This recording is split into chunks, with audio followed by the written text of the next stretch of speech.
Salam, selamat pagi Bapak Ibu dan saudara-saudaraku terkasih. Salam sehat dan salam damai sejahtera untuk kita semuanya. Pagi ini kita akan belajar kebenaran firman Tuhan. Untuk itu mari kita persiapkan bacaan kita dari 2 Korintus pasal 3 ayat yang pertama hingga ayat yang ke-11. Namun sebelum kita membaca firman Tuhan, mari kita berdoa, kita mohon bimbingan Roh Kudus. Bapa kami di surga, hari ini kami mengucap syukur kepadamu ya Tuhan, atas kasih Tuhan yang senantiasa menyertai kehidupan kami, memberikan kami kesempatan, memberikan kami kesehatan di hari ini ya Tuhan. Di dalam persekutuan kami, di dalam pemeliharaan Tuhan, kami hendak membaca dan mendengarkan firman.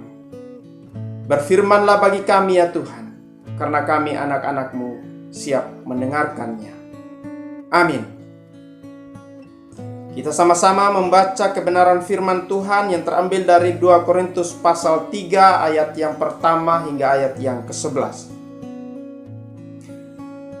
Adakah kami mulai lagi memujikan diri kami? Atau perlukah kami seperti orang-orang lain menunjukkan surat pujian kepada kamu atau dari kamu?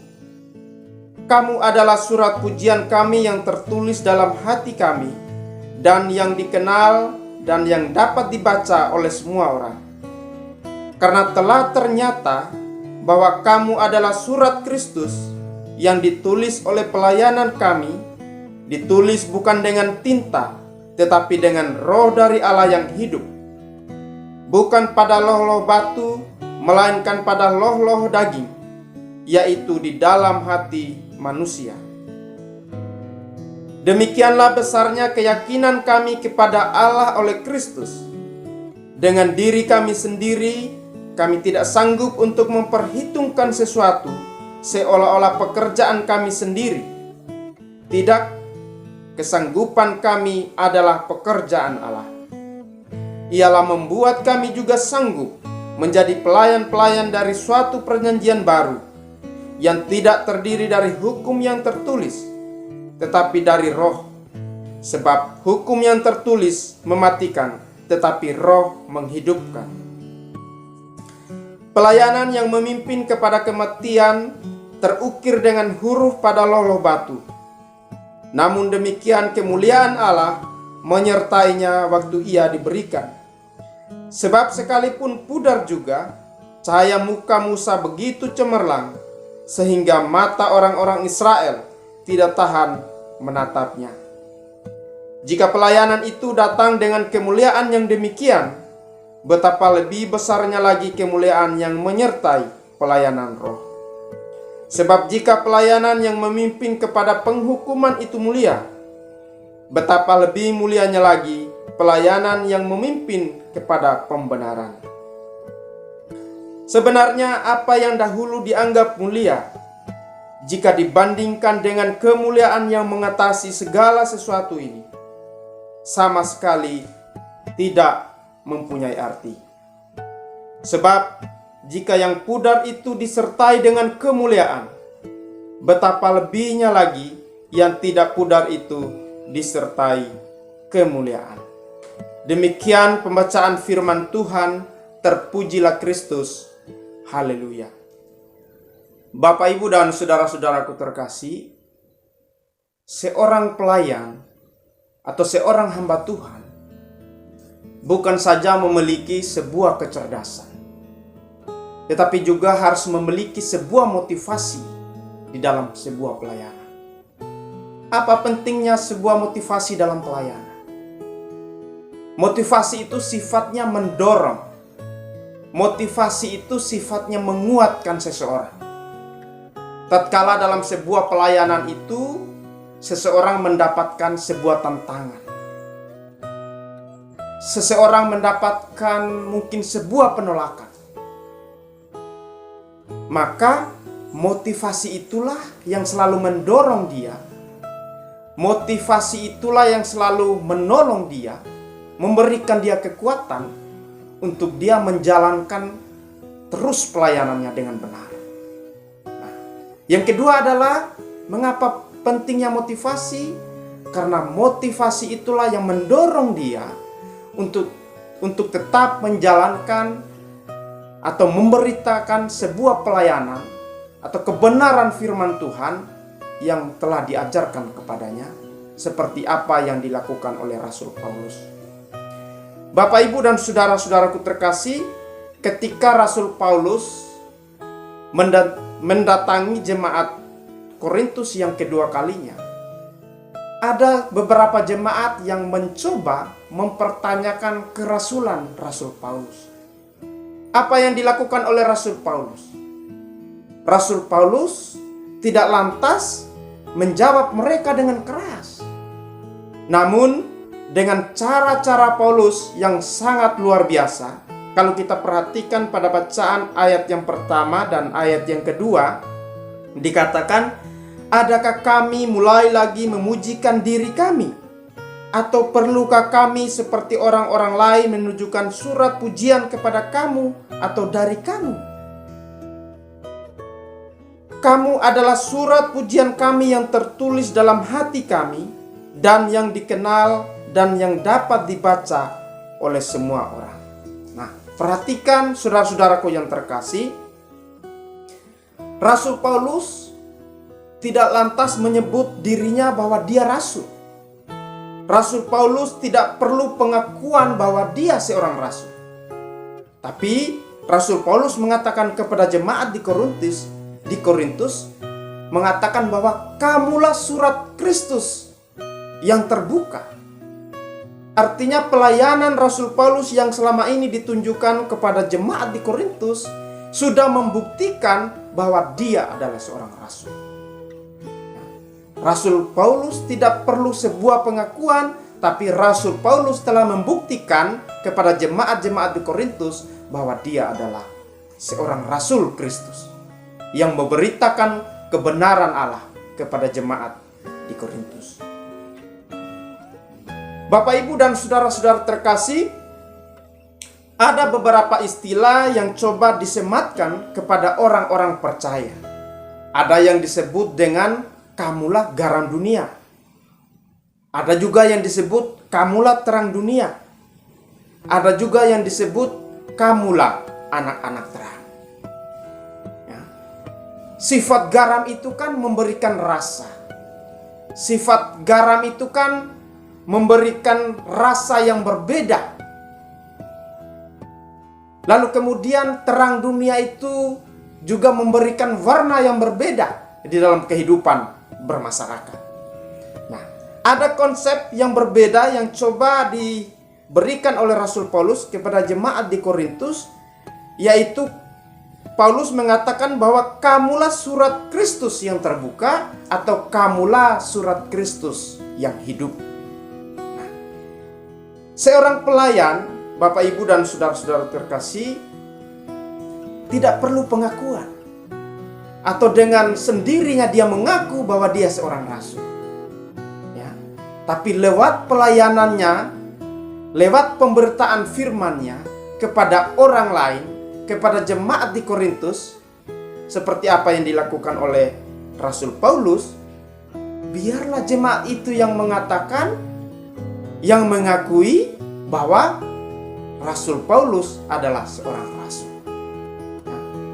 Seorang rasul bukan saja secara legal formal dikatakan seorang rasul, tapi seorang rasul harus membuktikan kerasulannya bahwa apa yang diberitakan, apa yang disampaikan adalah kebenaran Allah.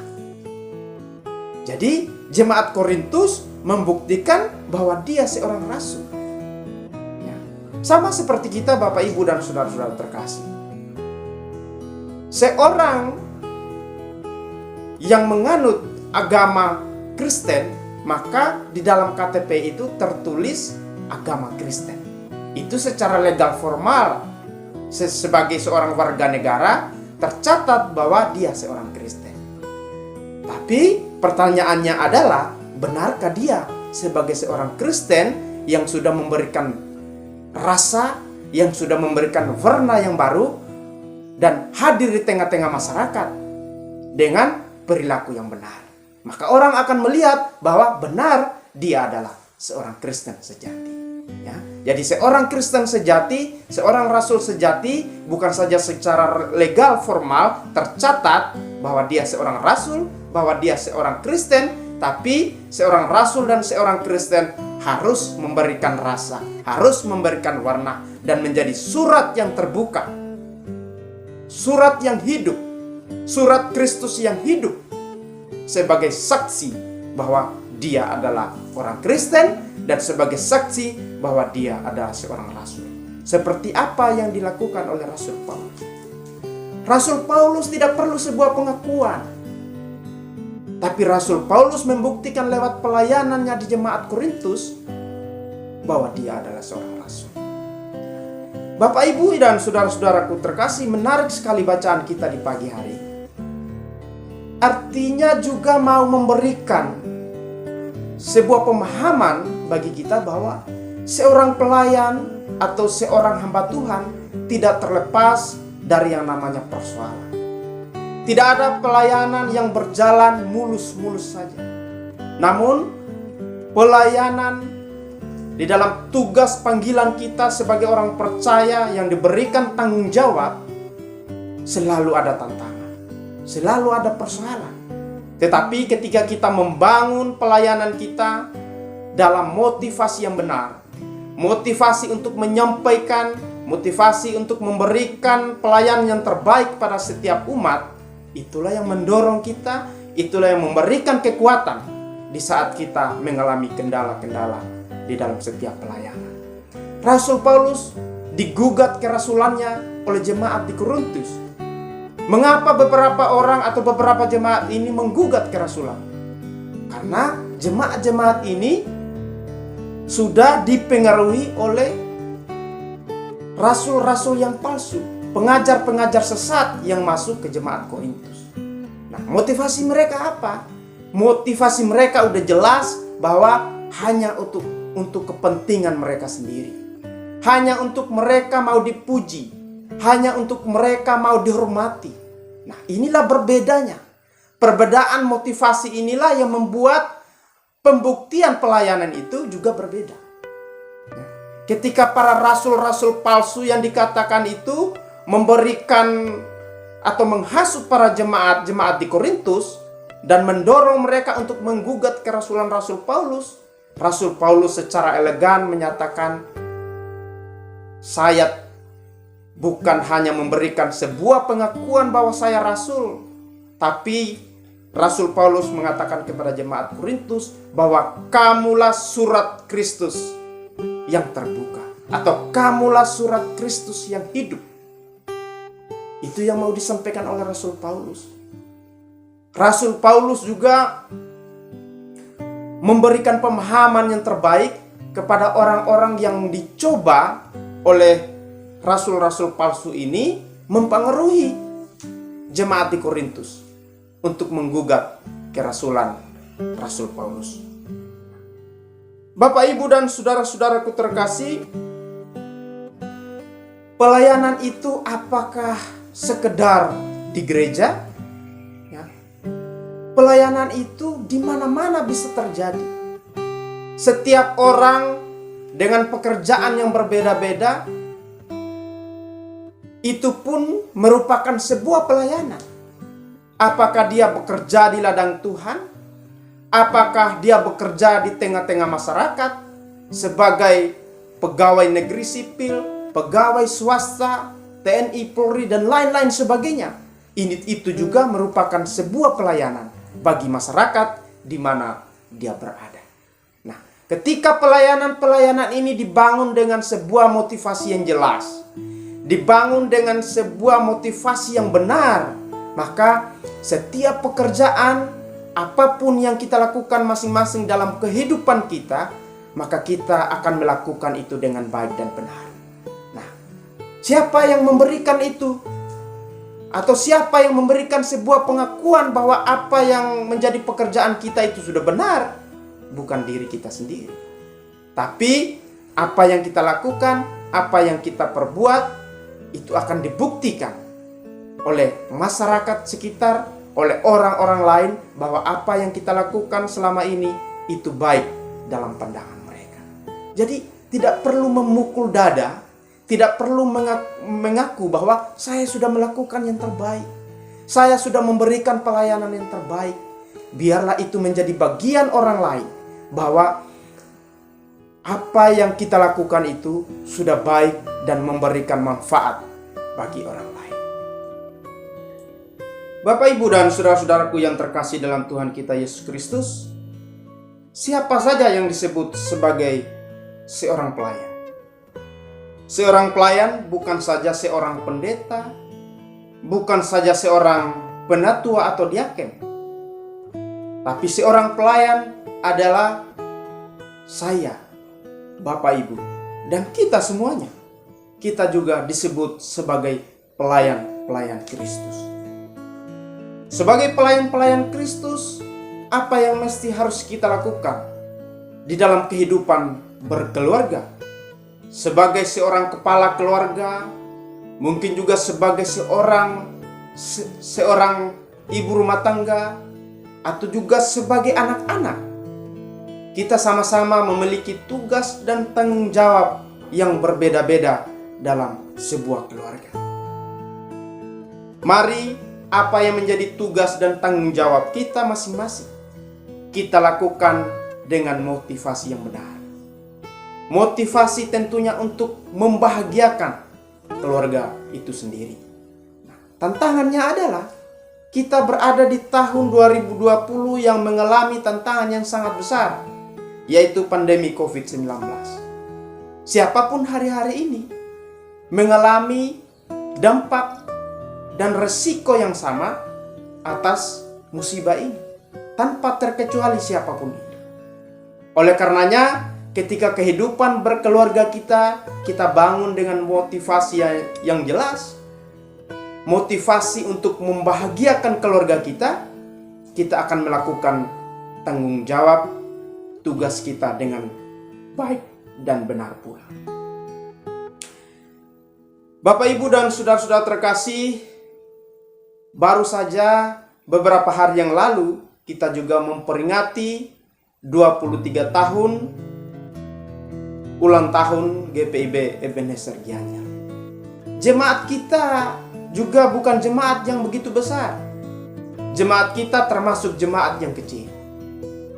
Tapi ketika jemaat ini dibangun dengan motivasi yang benar, ketika jemaat ini dibangun dengan motivasi untuk melakukan yang terbaik dalam setiap pelayanan, maka tidak penting apakah kita jemaat kecil atau jemaat besar. Karena walaupun jemaat kecil, ketika kita memiliki kualitas iman yang besar, maka jemaat ini saya percaya akan terus berkembang hari demi hari. Bapak, Ibu, dan saudara-saudara terkasih, mari kita terus membangun kehidupan pelayanan, membangun terus kehidupan keluarga kita, dimanapun kita berada, dengan motivasi yang benar. Motivasi hanya untuk memuliakan nama Tuhan, bukan motivasi untuk memegahkan diri kita agar kita dihormati. Tapi benar-benar kita mau meletakkan bahwa Kristus di atas segala-galanya. Sehingga apapun yang kita lakukan, pelayanan apapun bentuknya, itu menjadi berkenan karena hanya untuk memuliakan nama Tuhan. Demikian jauh pembacaan firman Tuhan di pagi hari ini. Biarlah firman Tuhan hari ini boleh menguatkan kita, memberikan rasa, memberikan warna yang baru di dalam kehidupan lewat kehadiran kita dimanapun kita berada, sehingga kita menjadi berkat bagi orang lain. Selamat hari Minggu, Salam, dan Tuhan memberkati kita semua. Amin.